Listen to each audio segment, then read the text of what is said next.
Bonjour, je m'appelle Margot Dayan. Bonjour, je m'appelle Laetitia Trop. Et bonjour, je m'appelle Laurine Yerguer. Alors grâce au service civique, nous avons fait des recherches grâce au site Zemus. Donc moi je m'occupe de ce qui se passe en Tunisie. Et donc le thème c'est terrorisme, menace et paix. Et là du coup j'ai traité un sujet qui est sur le thème des terroristes.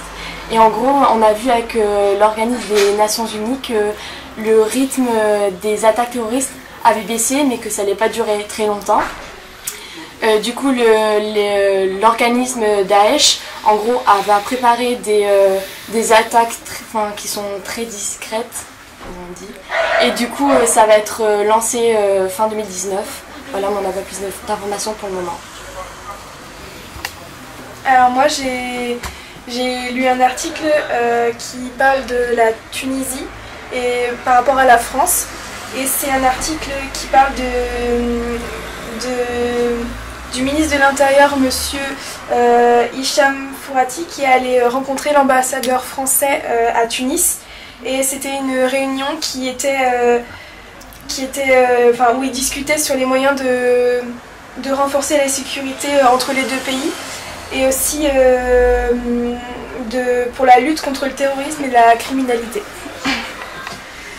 Et moi donc j'ai travaillé sur la partie française, donc sur un article qui parle de deux roubaisiennes qui ont financé le terrorisme, et en gros c'est la justice donc, de Roubaix qui est en train de débattre si c'est plus 5 ans ou 7 ans d'emprisonnement pour ces deux femmes. Donc du coup dans l'article il détaille beaucoup comment ils ont financé Daesh et ce qu'ils doivent faire pour justement prendre la bonne décision sur 5 ou 6, 7 ans de prison. Voilà. Et quelles conclusions tirez-vous sur le regard justement que l'on a entre la France et la Tunisie? Moi je trouve qu'au niveau de la Tunisie c'est vraiment une vision globale, donc mondiale.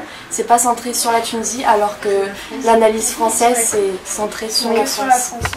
Vous êtes d'accord? Je suis d'accord. Moi aussi c'est ce que j'allais dire, parce que sur tous les articles au niveau de la France c'était vraiment personnel sur chaque ville, ou peut-être le président qui se déplace, mais c'est vraiment rare qu'on ait un truc global sur l'Union Européenne sur côté français. Surtout l'Union Européenne alors que la Tunisie fait pas partie de l'Europe. Et la France est plutôt bien présente dans l'Union Européenne.